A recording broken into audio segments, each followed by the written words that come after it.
Today's story is about a guy who spent 2 years quietly funding an entire lifestyle for a woman who genuinely believed her looks were their own form of currency. Luxury downtown apartment, leased Mercedes, health insurance, unlimited phone plan, the full infrastructure. Then one Tuesday night, after a 60-hour work week, she looked him dead in the eyes and told him he needed her more than she needed him, that she could replace him. He didn't yell, he didn't argue. He walked past her, closed the bedroom door, and started planning. What he executed over the next 12 hours is exactly why I love this channel. Buckle up! She told me she'd replace me, so I helped her get started. I'm sitting in my new place right now. It's quiet. No reality TV running at full blast from the other room, no towers of designer bags clogging the hallway, no tension so thick you can feel it the moment you walk through the door. For the first time in 3 years, my bank account is actually growing instead of hemorrhaging. My resting heart rate has probably dropped a solid 10 beats per minute. I sleep 8 hours a night and wake up without that low-grade dread sitting in my chest. But to understand how I got here, and the complete nuclear demolition I had to execute to find this peace, you need to understand the full dynamic between me, Cole, 29, and my ex, Nicole, 27. I work as a project analyst at a mid-sized consulting firm. I do well. Not buying a yacht well, but I earn enough that I stopped checking grocery prices years ago. I grew up with basically nothing. Single mom, 2 jobs, house that needed 3 space heaters to stay warm in January. So financial security isn't just a goal for me. It's the foundation everything else gets built on. When I love someone, I want to make their life easier. I want to lift actual weight off their shoulders. That instinct is genuine. It's also, as it turns out, the exact thing that certain people will walk straight into and set up camp. Nicole was an aspiring lifestyle influencer. I want to be precise about what that meant in practice. It meant she posted pictures of the dinners I paid for, the vacations I funded, and the apartment I rented, all captioned with hashtags like boss babe and self-made. It meant her entire online persona was built on the scaffolding of my income, and she had fully convinced herself she was the architect. When we got together, she had a part-time job at a boutique that she described as beneath her, and a side hustle selling handmade jewelry that netted maybe $200 a month. Neither lasted past the first year. At first, I genuinely didn't mind any of it. I was in love. Nicole was charismatic, magnetic, and stunning. And when things were good between us, she made me feel like I'd figured something out that most guys hadn't. I fell straight into the provider trap, and I did it with my eyes open and a smile on my face. I paid the rent on a luxury 2-bedroom downtown, $3,200 a month. I added her to my health insurance plan because she didn't have coverage and I didn't want her going without. When her old Honda finally gave out, I didn't offer to split the cost of a used replacement. I went ahead and leased her a brand new Mercedes C-Class because she told me she needed it for her image. The lease went in my name because her credit score was sitting in the low 500s. I added her as an authorized driver. I put her on my phone plan with unlimited everything and gave her a supplementary credit card for household expenses. Over the next 2 years, household expenses quietly evolved into Nicole's wardrobe, her spa memberships, her content creation equipment that got used maybe 6 times, and a rotating selection of skincare products that collectively cost more than my first car. The monthly supplementary card charges went from a few $100s to consistently pushing $1,500, then $2,000, then more. Every time I raised it, she had an answer ready, delivered with that particular brand of patient condescension she'd perfected, like she was explaining basic economics to someone who just didn't get it. She was building a brand. You have to spend money to make money. You know what your problem is? You have a scarcity mindset. Why are you being so cheap when you make plenty? The worst part was how good she was at making me feel like the unreasonable one. If I pushed any harder than a soft question about the charges, she'd go cold. She'd go quiet for a day or two, and make me feel like some stingy accountant trying to clip the wings of something that just needed room to fly. And I'd cave every time. I'd smooth it over, I'd apologize for the question. I'd pay the bill. One time, and I genuinely cringe thinking about this now, she came home with a $900 jacket, and instead of addressing it, I told her it looked great on her. That's the version of me I was operating as for most of those 2 years. Completely checked out from my own interest. I had taught her, slowly and with full consistency, that her presence was worth more than my labor, and that pushback would always resolve in her favor if she just waited me out. That is entirely on me. I built that dynamic piece by piece, and I have to own every part of it. Pause for a second. This is me, not him. I want to make sure we're all clear on what building a brand looked like in this household. It meant posting photos of his money with her face in front of it and calling herself self-made. That's not a brand. That's a sponsored post where the sponsor doesn't know he's the sponsor. She's out here hashtagging Boss Babe on a vacation he booked with a credit card she couldn't qualify for. Meanwhile, this guy is apologizing for checking his own account statement. I've seen better financial logic from a Magic 8 Ball. Anyway, it gets better. Or worse, depending on which one of them you relate to more. The shift from ungrateful to genuinely hostile started about 6 months before the end. There was no single moment I could point to. It was more like a slow temperature change you don't notice until you're already freezing. She stopped saying thank you. That sounds small, but when you've been covering everything and the basic acknowledgement disappears, you feel it more than you'd expect. She started in on my job, just staring at screens all day. Not a real career. Nothing interesting to contribute to a dinner conversation. My clothes. My social circle, who she'd decided were low energy and pulling me down. My hobbies, which were apparently the hobbies of someone with no ambition or personality. She had this way of packaging each dig as concern, like she was trying to help me be more, and I just wasn't taking the feedback well.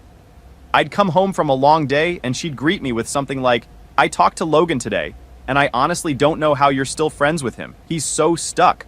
Or she'd glance at what I was wearing and suggest I look into actually developing a style. Or she'd ask, mid-dinner, if I'd ever considered switching careers to something with more upside. The implication being that what I was doing wasn't good enough, even as it funded everything around her. The criticism was constant and low level, like static you start to hear even when the radio is off. She had stopped treating me like a partner, and was treating me like a project she'd taken on, and was disappointed with the results. I kept telling myself it was the stress of the brand not growing the way she'd expected, that she needed more support, that if I just gave her more space, more backing, more patience, it would level out. Looking back, I was solving for the wrong variable. The issue wasn't her stress levels. The issue was that she'd figured out I'd accept almost anything as long as I was still needed. The breaking point was a Tuesday. I had just wrapped up a 60-hour week. Not a hyperbole, I had the timesheet to prove it. I walked into the apartment, stepped around a stack of designer boot boxes in the entryway, and checked my phone. There was a $3,200 charge on the supplementary card from earlier that afternoon. Nicole was on the couch, face mask on, scrolling through her phone. She didn't look up when I came in. I kept my voice completely even and asked about the boots. She let out this slow, theatrical sigh, like I'd interrupted something important by asking about the charge on my own account. Then she looked up with that specific brand of irritation she'd been wearing more and more. The look that said she was doing me a favor just by engaging. They were on sale, she said. She needed them for the Aspen trip next month. We had not discussed any Aspen trip. I told her that plainly. She corrected me. She was going with her friends, I was staying home to work, and I was paying for the Airbnb. She said, "Remember?" Like I'd simply forgotten a detail we'd agreed on. I told her I wasn't paying for her and a group of friends to go to Aspen while I was here working to cover her boots. It was the first time in months I'd put my foot down that solidly, and the air in the apartment shifted instantly, like pressure changing before a storm. She sat up slowly and peeled the face mask off. Her eyes went cold in a way I hadn't seen before. Not the usual pouty routine, something harder, more deliberate. She stood up, walked toward me, and stopped just inside my personal space. She looked me up and down with an expression I can only describe as pure, unfiltered pity, like I'd said something embarrassing without realizing it. "You really don't get it, do you?" she said, quiet and measured. "You think because you pay the bills, you have the power here?" She shook her head slowly, smirking. "Money is the easy part. Any boring guy with a degree can make money. But this," she gestured at herself, her face, her body. "This is rare. You're lucky to even be in the room with me. My friends ask me all the time why I'm with you. You're boring. You're too safe. You're average." I stood there and let her keep going.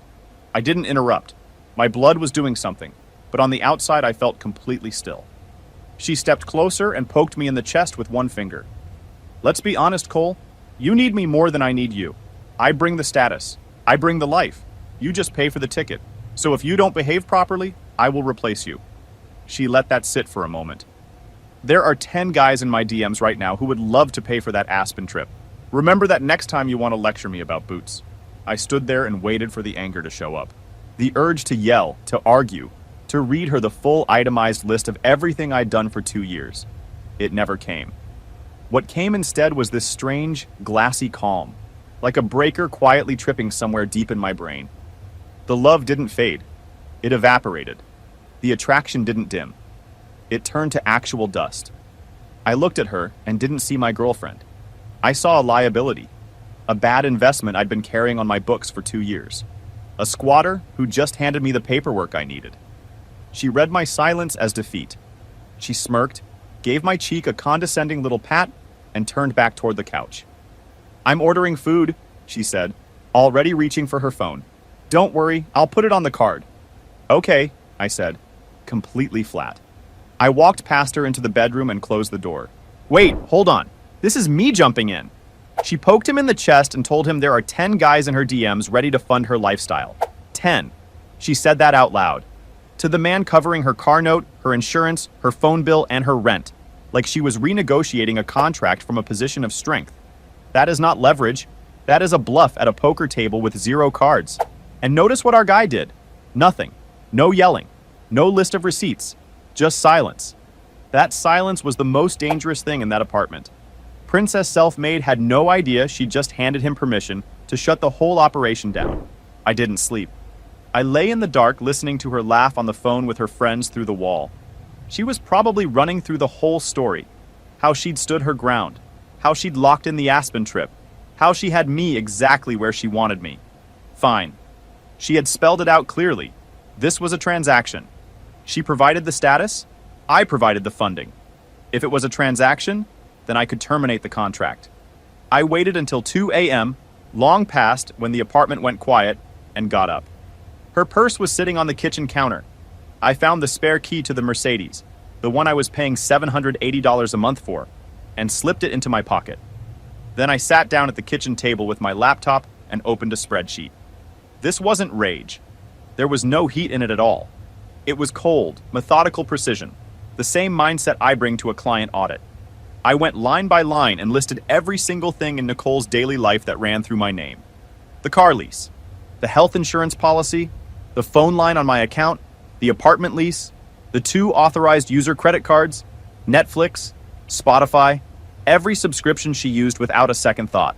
I built a complete picture of the infrastructure, and then I built the checklist for dismantling it. She said she could replace me. I was going to give her every opportunity to prove that. I left the apartment at 6:30 a.m. Nicole rarely surfaced before 10, especially after a night of scrolling until 2 in the morning. I showered in the guest bathroom, put on my best suit, the one I keep for client meetings, and packed a single duffel bag with what I needed: laptop, documents, passport, a week's worth of clothes. In the parking garage, the white Mercedes sat under the fluorescent lights, looking polished and well-maintained. I pulled the spare key from my pocket, got inside, and drove it out and across town to my office building, which has secure badge access underground parking. I pulled into a corner spot on the lowest level, locked it, and walked away. Asset secured. I had the only key. I stopped at a coffee shop near the office and opened my laptop. It was 7:15 a.m. The administrative work began. First, the credit cards.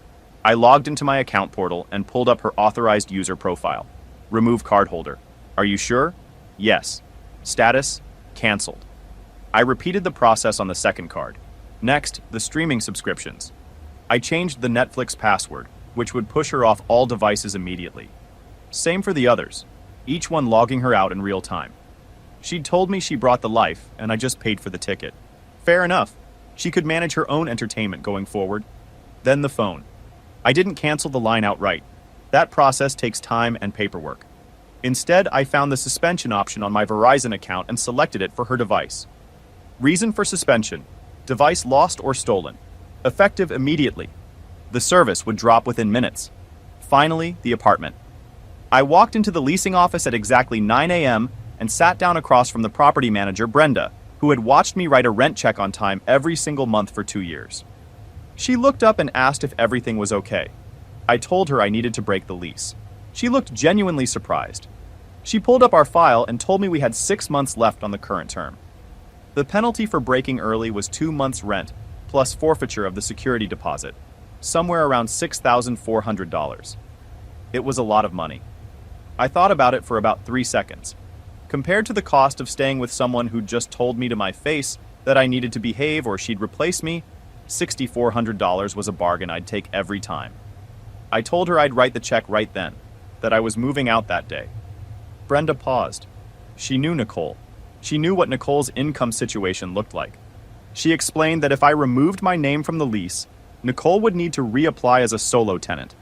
Without documented income meeting the 3 times rent threshold, the building would have to issue a notice to vacate. She asked me if I was sure I wanted to do this.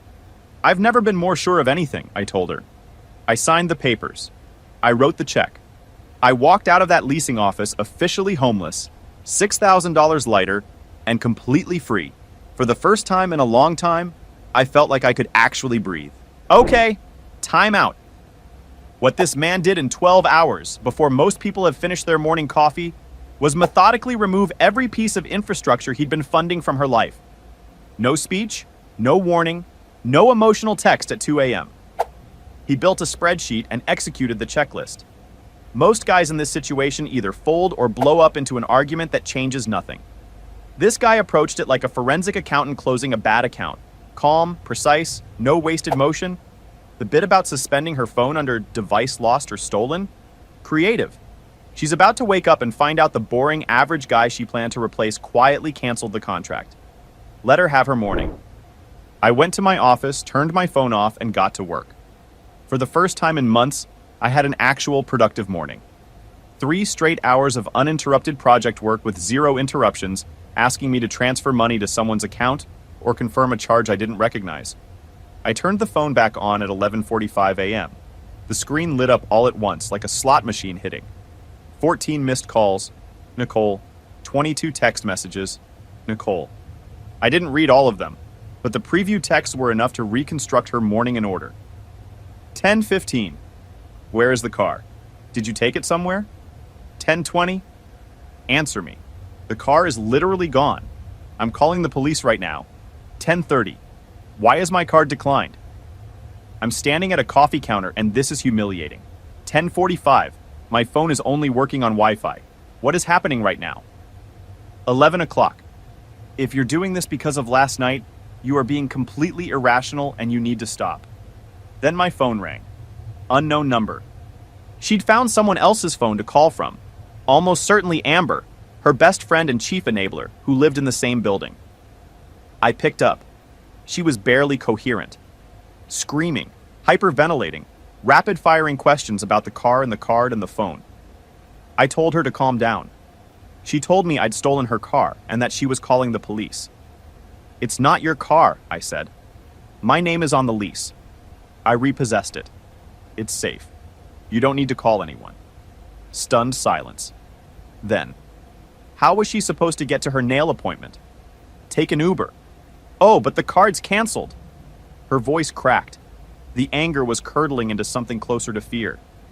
She told me I was punishing her, that this was abusive, that I couldn't just cut her off like this, that she had needs and obligations, and I was ruining her entire day.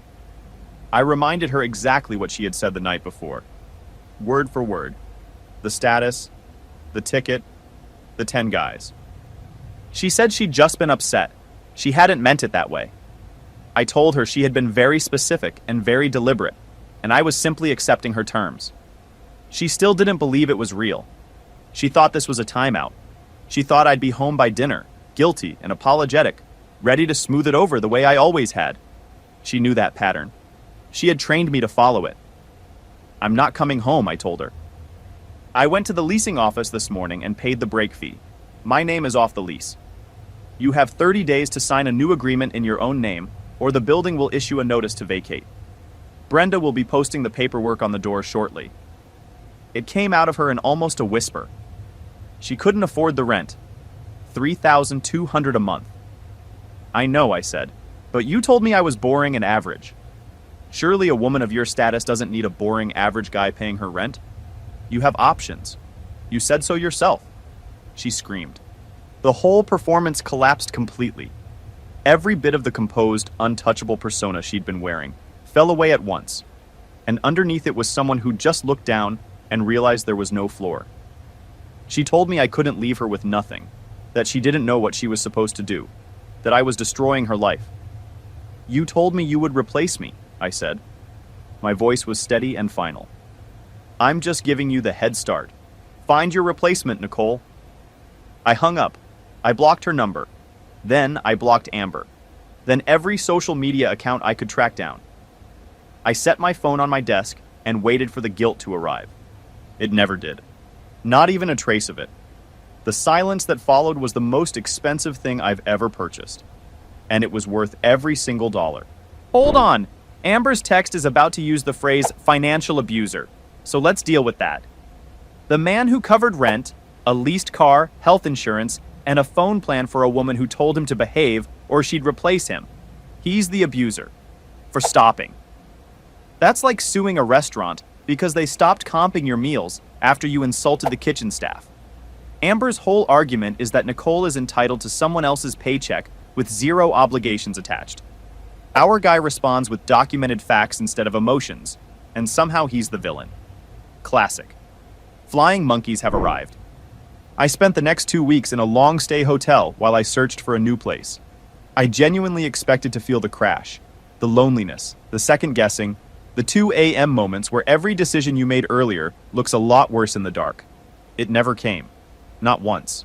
What I felt instead was exactly like taking off a backpack full of bricks I'd been carrying so long I'd forgotten it wasn't just how walking felt. My phone stayed quiet. My credit card statement was almost boring to look at. Just groceries, the hotel, and one dinner with a friend I hadn't seen in months because Nicole had decided he was draining to be around. My morning routine, which used to involve navigating whatever mood the apartment was in before I could even get coffee, was just mine. I woke up, made coffee, and did exactly what I wanted with my morning. The financial difference hit me harder than I expected, and not in a bad way. The first month after, I saved more money than I typically had in an entire quarter. That number got redirected immediately, half to a brokerage account I'd been meaning to fund properly for years, half toward a down payment fund I hadn't been able to touch in 2 years, because there was always something else demanding it. The version of me that used to apologize for checking my own credit card statement was starting to seem like a stranger, but it wasn't completely clean. 2 days after everything, I got a long text from Amber. She told me Nicole was at her parents' house devastated, that I'd left her with nothing, that I was a narcissist, that what I'd done was financial abuse, that she wanted to know how I slept at night, knowing I'd destroyed someone's life over a fight about boots. I was eating a steak dinner paid for with money that used to go toward Nicole's spa appointments. I read the message, thought about it for a moment, and typed back. I didn't destroy her life, Amber. I stopped funding it. Nicole told me I was just a wallet and that she could replace me easily. I'm giving her the chance to prove she was right. Amber came back with the familiar defense. Nicole had just been upset. I knew she couldn't afford that rent on her own. Then maybe she shouldn't have bitten the hand signing the checks. Good luck. I blocked her. Over the next few months, the full picture filtered back to me through a couple of mutual acquaintances who weren't interested in taking sides. The 10 guys in Nicole's DMs turned out to be exactly what I had already known they were. Guys who wanted to spend time with a beautiful woman, not guys who wanted to fund a full lifestyle with no return on investment. When she reached out to them for actual financial help, they went quiet fast. The type of arrangement she thought she could secure wasn't available to her the way she'd believed. She couldn't re-qualify for the apartment on her own. No income documentation, no chance. At the end of the 30 days, she was evicted. She moved back into her parents' place in the suburbs. Her Instagram went almost completely silent. Turns out it's hard to build a luxury lifestyle brand from your childhood bedroom. The Boss Babe content dried up. The hashtags disappeared. The follower count started moving the other direction. I was doing fine. Better than fine, honestly. I took the roughly $4,000 a month I had been burning and started putting it somewhere useful. I got back in the gym. Not for revenge, not to look good for someone, just to feel like myself again. I called the friends I'd let drift because Nicole hadn't clicked with them. I started dating again carefully and without rushing it. I met someone named Elena. She's a nurse, works long shifts, and has absolutely zero patience for manufactured drama. She's direct, genuinely funny, and doesn't require managing. On our first date, she reached for the check before I could get to it. I actually paused for a second because I wasn't sure I'd read it right. I paid, obviously, but the gesture alone did something for me that I hadn't expected. It reminded me what it felt like when two people are both just showing up. No performance, no calculation running in the background about what the other person owes or can be gotten to provide. Just two people splitting a meal and talking for 3 hours without it feeling like work. I hadn't realized until that moment how much of the previous 2 years had felt like work. Final update. About 6 months after everything ended, I ran into Nicole. It was a Sunday morning. I was at an upscale grocery store, grabbing a few things for a dinner party I was throwing that night. I turned into the pasta aisle and stopped. She was standing about 10 feet away. She looked different. Physically the same. Those things don't just change in 6 months, but something about the whole picture was off in a way I couldn't immediately name. Her hair wasn't done the way it always used to be. No designer boots, just plain white sneakers. No statement outfit, just basics that could have come from anywhere. She looked tired in a way that had nothing to do with sleep. It was more like the kind of tired that settles in when you realize the plan you had for your life isn't going the way you expected. In her basket was a single frozen meal and a sparkling water. She saw me and froze. Then, almost immediately, she tried to fix her hair, straightened her posture, reset her expression. The old reflex, completely automatic. She said my name like she was surprised and delighted to see me. I said, "Hey." My heart rate didn't do anything. I looked at her and felt nothing.